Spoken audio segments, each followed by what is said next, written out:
The Little Match Girl by Hans Christian Andersen. Most terribly cold it was. It snowed, and was nearly quite dark, and evening, the last evening of the year.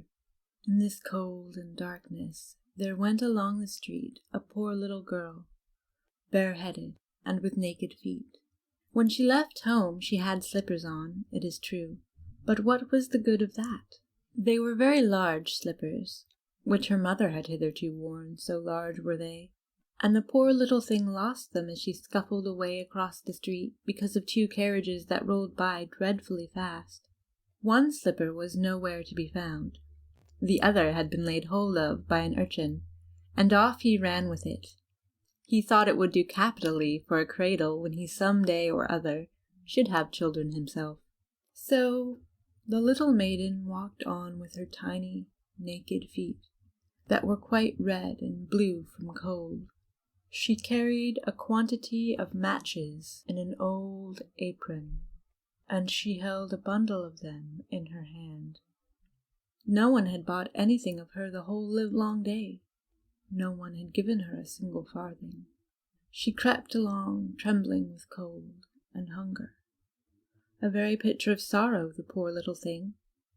The flakes of snow covered her long, fair hair, which fell in beautiful curls around her neck. But of that, of course, she never once now thought. From all the windows the candles were gleaming, and it smelt so deliciously of roast goose, for you know it was New Year's Eve. Yes, of that she thought. In a corner, formed by two houses, of which one advanced more than the other, she seated herself down and cowered together. Her little feet she had drawn up close to her, but she grew colder and colder, and to go home she did not venture, for she had not sold any matches, and could not bring a farthing of money.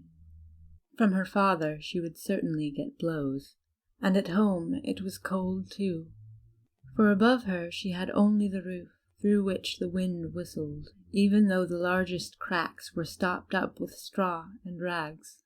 Her little hands were almost numbed with cold. Oh, a match might afford her a world of comfort, if she only dared take a single one out of the bundle, draw it against the wall and warm her fingers by it. She drew one out. Ratch! How it blazed! How it burnt! It was a warm, bright flame like a candle as she held her hands over it. It was a wonderful light. It seemed really to the little maiden as though she were sitting before a large iron stove, with burnished brass feet and a brass ornament at top. The fire burned with such blessed influence, it warmed so delightfully. The little girl had already stretched out her feet to warm them too, but the small flame went out. The stove vanished. She had only the remains of the burnt-out match in her hand. She rubbed another against the wall. It burned brightly, and where the light fell on the wall, there the wall became transparent, like a veil, so that she could see into the room. On the table was spread a snow-white tablecloth. Upon it was a splendid porcelain service, and the roast goose was steaming famously with its stuffing of apple and dried plums. And what was still more capital to behold was, the goose hopped down from the dish, reeled about on the floor with knife and fork in its breast, till it came up to the poor little girl when the match went out, and nothing but the thick, cold, damp wall was left behind. She lighted another match. Now there she was, sitting under the most magnificent Christmas tree. It was still larger and more decorated than the one which she had seen through the glass door in the rich merchant's house. Thousands of lights were burning on the green branches, and the gaily colored pictures which she had seen in the shop windows looked down upon her. The little maiden stretched out her hands toward them when the match went out. The lights of the Christmas tree rose higher and higher. She saw them now as stars in heaven. One fell down and formed a long trail of fire.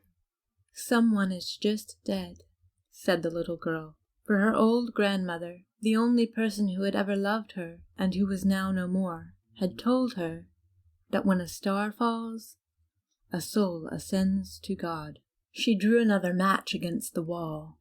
It was again light, and in the lustre there stood the old grandmother, so bright and radiant, so mild, and with such an expression of love. "Grandmother," cried the little one, "oh, take me with you. You go away when the match burns out. You vanish like the warm stove, like the delicious goose, and like the magnificent Christmas tree." And she rubbed the whole bundle of matches quickly against the wall, for she wanted to be quite sure of keeping her grandmother near her. And the matches gave such a brilliant light that it was brighter than at noonday. Never formerly had the grandmother been so beautiful and so tall. She took the little maiden on her arm, and both flew in brightness and in joy so high, so very high. And then above was neither cold, nor hunger, nor anxiety. They were with God. But in the corner, at the cold hour of dawn, sat the poor girl with rosy cheeks and with a smiling mouth, leaning against the wall, frozen to death on the last evening of the old year. Stiff and stark sat the child there with her matches, of which one bundle had been burnt. She wanted to warm herself, people said. No one had the slightest suspicion of what beautiful things she had seen.